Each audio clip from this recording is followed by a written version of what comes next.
inspire, empower, grab your girls and soar a little higher. Unlock the fire in you, cause real women don't bitch, no. Real women don't, real women don't, real women don't, real women don't, real women don't, real women don't, real women don't, real women don't bitch. Hey, thank you for joining me on the Real Women Don't Bitch podcast. This is your proud host, Auguste Crenshaw, aka Mrs. Raw, Real, and Relentless. I am the #1 advanced mental conditioning specialist for entrepreneurs because building mental muscle is necessary in order to implement successful business strategies. This show has been created for the woman who is not excuse-driven and needs help building a profitable business. I will be interviewing women from various fields who are willing to break the silence on struggles that specifically affect female entrepreneurs. Welcome to a show where I and guest speakers from time to time share our methods that help us beast our business no matter what is going on in our lives. Whether you are an online or brick and mortar business owner, this show is for you. We will hit every angle, personal, professional, and spiritual. Why? Because on any given day, you get hit with shit from a scenario involving one, more, or perhaps all of the above. It all impacts you and your mindset towards your business. I have made it my personal mission to provide a space where we dive deep into the BS we face on a day-to-day basis. Oh, this topic is gonna get juicy. Welcome back to another episode, and this one is called Firing a Client the Universe Led to Me. Now, if you want anything to attack your morale and your spirit about running your business, a surefire way for that to happen is to just believe that someone is a godsend and for it to end up being a catastrophe. Because let's just face it, right? Part of entrepreneurship is knowing how to do good business, but it's also trusting your gut. And I know we would all like to have these wonderful stories about these clients that come and they pay us in full, they pay us on time, and we love them all, but that just isn't the real world. And no matter what, we're going to have to deal with some ups and downs. And some of you want to know, well, Auguste, what do you do when you need to fire a client or end a relationship with someone and you just knew that it was a godsend?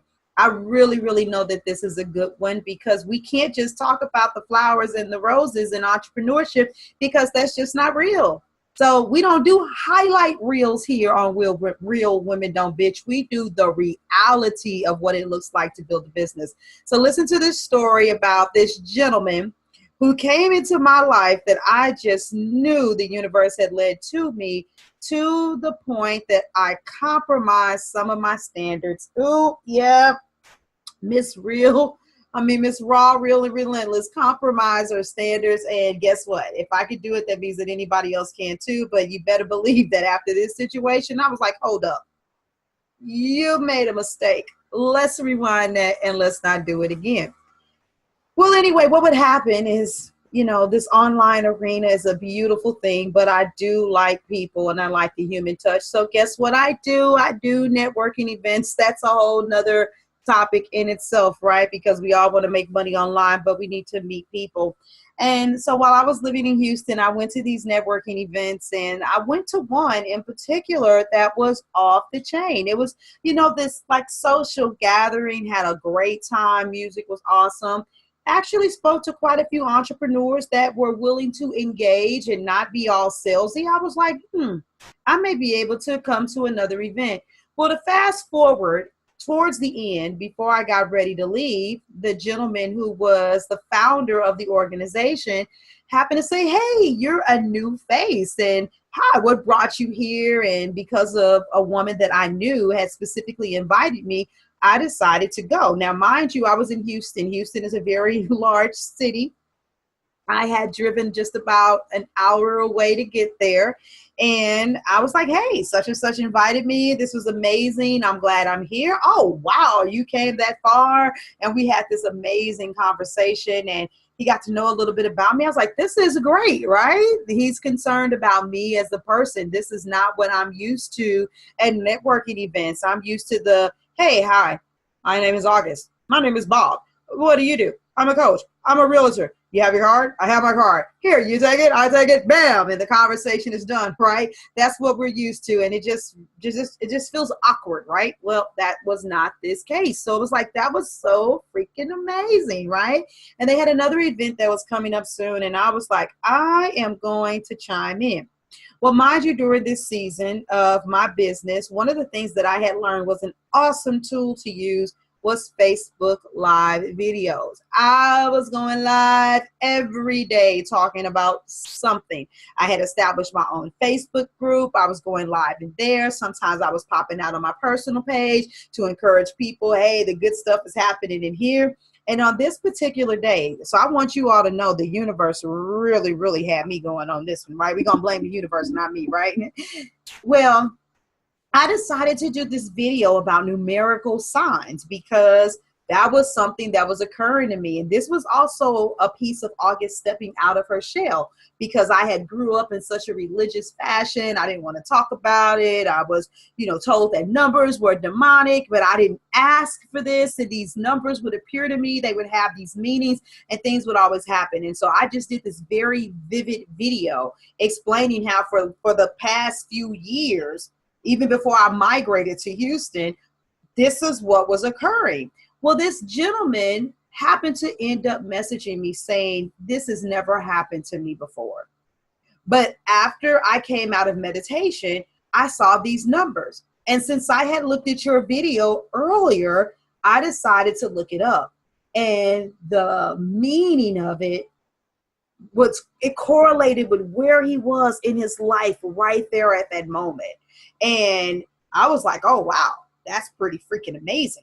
Well, a few days later, he would also put up a post. No, actually, this was before that. He had also put up a post saying, hey, I'm looking for a coach. I'm looking for someone that I don't know because I want to, really get the most out of this situation, me being the kind of person that I am. I had responded to that post too. I still hadn't heard from him yet, but I knew that he was a busy individual. And to make a long story short, because of the spiritual collision with this epiphany and awakening of things that happened with him, he was like, I need to sit down and talk to you. Now, at this time, I used to do free strategy sessions. And we had a discussion about doing it in person because I wanted that in-person feel.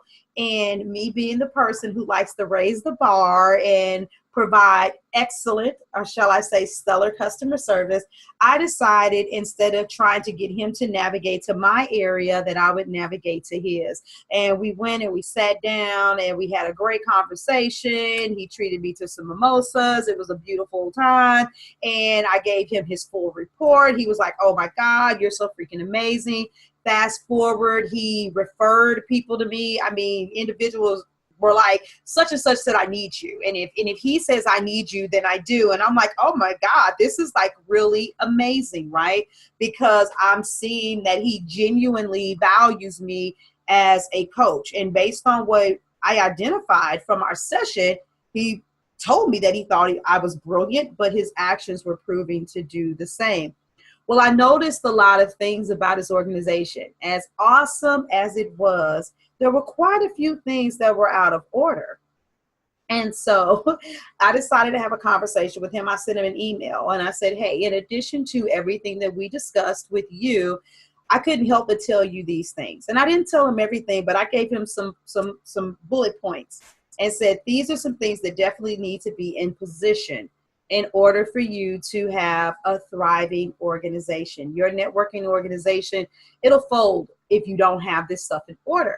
And he was like, oh my God, I had no idea that you were being that thorough, that you were casing the place. Because I had went to his second event in December. And while I was looking around, I was like, I literally had a little small piece of paper and a pencil, and I was just writing down stuff. Didn't do this, didn't do that.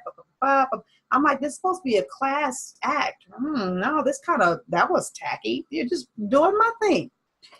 Well, we would end up sitting down talking, me, him, and another gentleman that he was working with, because there was two founders. And we came up with this excellent idea of how I was going to help him by being a lead coach for his organization. I was going to help them structure and solidify this thing, and also help them be better leaders with the people that were working under them, because there was this huge disconnect. But he also wanted to hire me full time as his coach.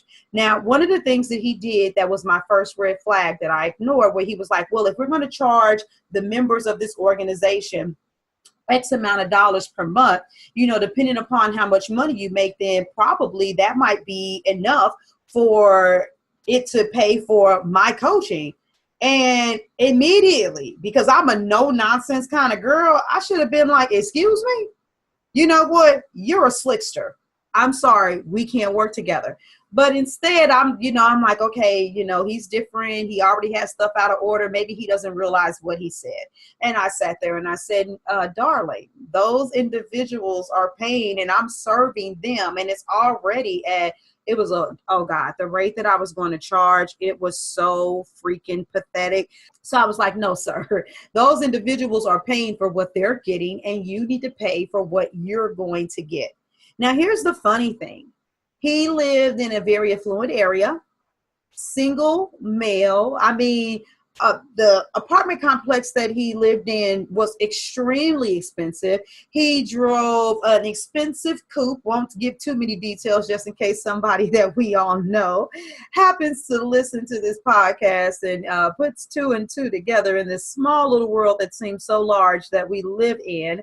But he wore these suits and he went to eat at these expensive places, but he was always stalling on moving forward with paying me.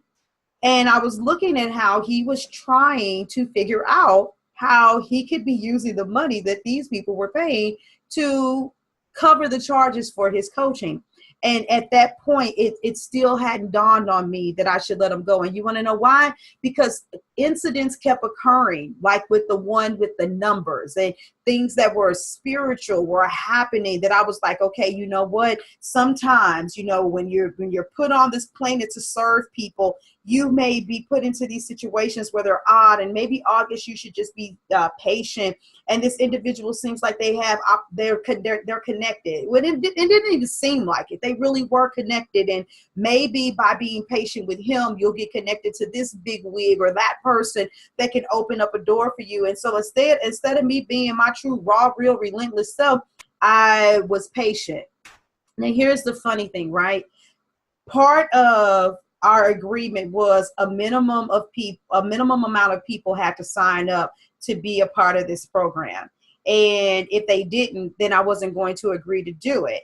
And when we had our meetings to gauge where things were, because only 2 people had paid and we needed a minimum of 10, I was like, are we going to be able to get this accomplished or not? And here's the funny thing. Him and the other guy, they never paid. That was already another major red flag for me. It was like, wait a minute. As leaders of the organization, you two should have been the first to pay, to show that you stand behind the product that I'm offering while you're telling everybody else to quit faking. And so once again, but I still didn't let it go. Well, what would end up ultimately happening, because when I put something in black and white, then it's a wrap. When enough people didn't sign up by the deadline, I had went into this private Facebook group, because that's the community where everybody would be housed, because I was not going to be driving an hour every time we were supposed to meet. A lot of things were going to be done virtually. The vast majority of things were going to be done virtually. When I had did a goodbye, I said, hey, thank you guys for the opportunity to potentially serve you. I am still wishing you the best and looking forward to seeing how this organization grows. However, I must remove myself from this capacity because we didn't get enough people to sign up. This gentleman then went on to call me and spoke to me in a very harsh tone to let me know that I was too stringent, that he didn't know that I lacked patience, and was very insulting, even though he, for the most part, tried to speak. He didn't cuss. Well, he did have a couple of choice cuss words that came out, but for some reason, in this very rough conversation, I guess he thought that he was still being professional. Now, the funny thing in the middle of all of this, because you're like, August, okay, well, where do we get to the firing part? He did finally make a down payment towards his coaching, which that was another red flag. We're talking about compromising my standards. OM freaking G. He had made a partial down payment, and it's like, sweetie, if you can't just make the full payment towards your sessions, then you're not ready for it. You can't afford it. And once again, I should have let him go, but I didn't. Well, what would end up happening after that conversation is, based on my contract, I didn't owe him anything, and I had every right to terminate that relationship. Well, you want to know what I ended up doing? I'll tell you exactly what I did. I reached out to him and let him know that I would be processing a refund, that I didn't want anything else to do with him, and that was it. Now, I didn't say it that way. I definitely handled things in a very cordial, professional fashion, because I didn't want to look or act or talk or breathe anything that resembled him. And of course, his response was, thank you. That's what I would have expected. You know, he still tried to get his issue off, and I left it alone. But here it is. It seemed like the universe had led this opportunity to me. It seemed like this was the capacity in which we were supposed to work. Question, ladies, how many of you are working with clients right now that you didn't let go of because you allowed circumstances and situations to prove to you that you were supposed to work together, instead of understanding your standards, your expectations, and standing on those things? See, if I would have stood on what I believed in, we would have never got to that point. I could have said, you know what? This was sounding like it was going to be a good idea, but I just thought about something. I'm not really going to be able to do this to that capacity because my plate is too full. There are many different ways that I could have gotten away from that situation, but I kept going in a little bit deeper and a little bit deeper and a little bit deeper, because I wanted to believe that there was some other level of value behind this relationship that just wasn't there. And the funny thing is that maybe about 6 to 8 months after I dissolved that relationship, guess who was being accused of doing something flaky with the money in the organization? He was. He didn't have a leg to stand on. So my thing is, just because people come to you and the timing of everything seems right, yes, I do believe in being, intuitive, but you have got to learn to be practical and have your standards. And you need to make sure that you're able to articulate what your standards are, because no matter how deep you are in, you could possibly be in deeper than I am. You need to be able to know how to withdraw. Now, if your situation is different and you've worked with that client for a few sessions, maybe a couple of months, and things are starting to switch, you need to be able to be comfortable with saying, you know what, I don't think we should continue this relationship on a professional manner. And you know what, sometimes people are going to be nasty with you. And I understand that some of you don't want your reputation tarnished. Well, what if they give me a bad rating? Well, you know what if they do? What if they don't? What if they go on about their business? What if they are so jacked up that eventually people will be like, oh, that person gave a bad review? Well, then they must be good, because they're the kind of person that give anybody a bad review. You have to learn how to read between the lines. I mean, think about it. Have you ever went on a site to look at customer reviews for something, and somebody says something like, oh, well, this is stupid because this didn't work. And you're like, okay, that's the kind of thing you would find in the manual. Did they look in the manual? Sometimes when you read reviews, you can read between the lines. And for your ideal client and a person that really wants to work with you, one bad review is not going to deter them. So yes, I understand a person could seem like a godsend. Yes, I know what it feels like to feel like the universe sent someone to you, but I also know what it looks like to find out that no, they didn't. Now, on the positive side, what I can say is that I thank I'm very grateful. I thank God for the clientele that I did receive that I met by going to that event in the first place. And some of that it still exists to this day. One of the best clients that I've ever worked with is somebody that I met by being a part of that establishment. So just keep your head up, stay positive, and be willing to fire people. Matter of fact, if you can, pay attention from the beginning and don't get into a contractual agreement. And without going into another topic, also leave yourself that opportunity. My contracts say that if I need to terminate the agreement, that I can do so. So as an entrepreneur, you don't have to have a lot of these headaches. You don't have to whine and gripe and complain and be upset about what's going on in your business. That's something that goes on in corporate America. Have the proper systems and structures in place. Have a confident spirit and be willing to let people go that you are not intended to work with. So you know what? Sometimes you may have to fire a client, even if it feels like the universe led them to you. So I'm going to get ready to get out of here. This has been an amazing episode with you guys. See ya. Thank you for joining me today. Remember to cultivate a mindset that is biased towards taking action. No bitching, whining, or complaining. Here, our mantra is, real women don't bitch, we get shit done. See you next week as I continue to bring you what you need to keep your head in the game and beast your business. Don't forget to hit subscribe and leave us a 5-star review. Would you like a specific topic covered? Have a question you would like answered live? Then head on over to realwomendon'tbitchpodcast.com. Subscribe to my email list, hit me up, and I got you. Interested in being a guest speaker? You walk the walk? Then you can sign up on the website too. This is your #1 advanced mental conditioning specialist for entrepreneurs, Mrs. Raw, Real, and Relentless. Signing out. Deuces.